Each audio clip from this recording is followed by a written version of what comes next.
दूसरी शादी। जब मैं अपने 4 साल के लड़के राम स्वरूप को गौर से देखता हूँ तो ऐसा मालूम होता है कि उसमें वह भोलापन और आकर्षण नहीं रहा जो कि 2 साल पहले था। वह मुझे अपने सुर्ख और रंजीदा आंखों से घूरता हुआ नजर आता है। उसकी इस हालत को देखकर मेरा कलेजा कांप उठता है और मुझे वह वादा याद आता है जो मैंने 2 साल हुए उसकी माँ के साथ, जबकि वह मृत्यु साया पर थी। क्या था? आदमी इतना स्वार्थी और अपनी इंद्रियों का इतना गुलाम है कि अपना फर्ज किसी किसी वक्त ही महसूस करता है। उस दिन जबकि डॉक्टर नाउम्मीद हो चुके थे, उसने रोते हुए मुझसे पूछा था, क्या तुम दूसरी शादी कर लोगे? ज़रूर कर लेना। फिर चौंक कर कहा, मेरे राम का क्या बनेगा? उसका ख्याल रखना अगर हो सके। मैंने कहा, हाँ हाँ, मैं वादा करता हूँ कि मैं कभी दूसरी शादी नहीं करूँगा। और राम स्वरूप, तुम उसकी फिक्र ना करो, क्या तुम अच्छी ना होगी? उसने मेरी तरफ हाथ फेंक दिया, जैसे कहा, लो अलविदा।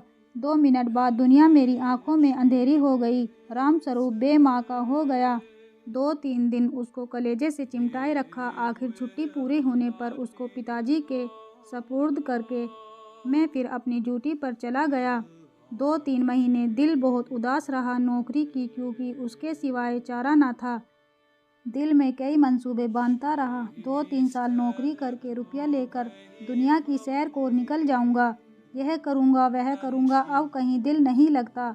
घर से खत बराबर आ रहे थे कि फला फला जगह से नाते आ रहे हैं, आदमी बहुत अच्छे हैं, लड़की अकल की तेज और खूबसूरत है, फिर ऐसी जगह नहीं मिलेगी।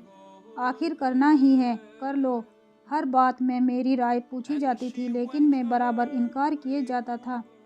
मैं हैरान था कि इंसान किस तरह दूसरी शादी पर आमादा हो सकता है, जबकि उसकी सुंदर और प्रतिप्राण स्त्री को, जो कि उसके लिए स्वर्ग की एक भेंट थी, भगवान ने एक बार छीन लिया।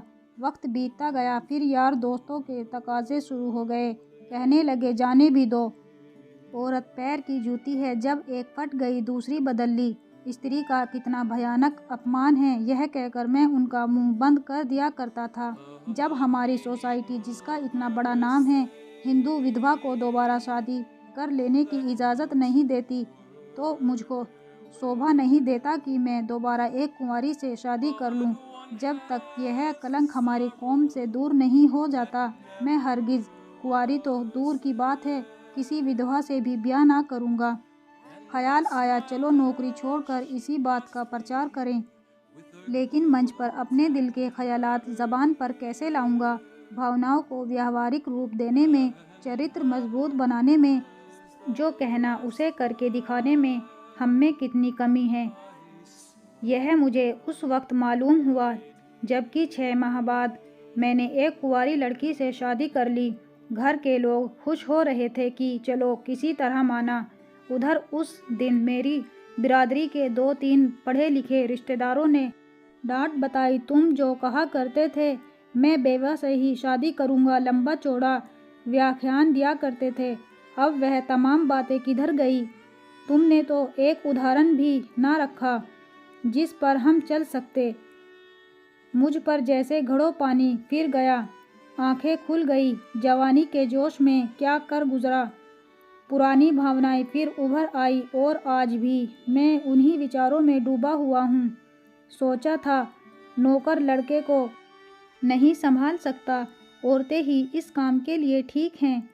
ब्याह कर लेने पर जब औरत घर में आएगी तो राम स्वरूप को अपने पास बाहर रख सकूंगा और उसका खासा ख्याल रखूंगा। लेकिन वह सब कुछ गलत अक्षर की तरह मिट गया।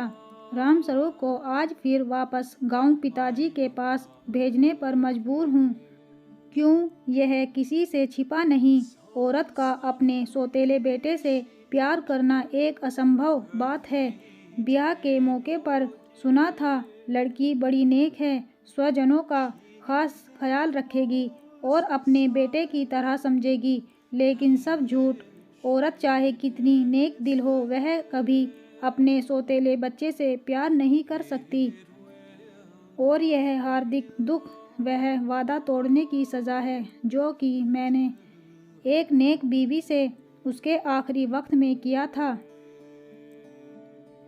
दोस्तों, हमें इस कहानी से यही सीख मिलती है कि सौतेली माँ सौतेली ही होती है। वो कभी भी अपने बच्चे की तरह दूसरों के बच्चे से प्यार नहीं कर सकती, लेकिन हज़ारों में कोई एक ही होगी जो अपने बच्चे की तरह ही दूसरे के बच्चे से प्यार करेगी। दोस्तों, आपको ये कहानी कैसी लगी हमें कमेंट बॉक्स में ज़रूर बताएं और हमारे चैनल को लाइक, शेयर एंड सब्सक्राइब ज़रूर कर दें और बेल आइकन को भी दबा दें ताकि आने वाली वीडियोज़ आप तक पहुँचते रहे। तब तक के लिए बाय बाय।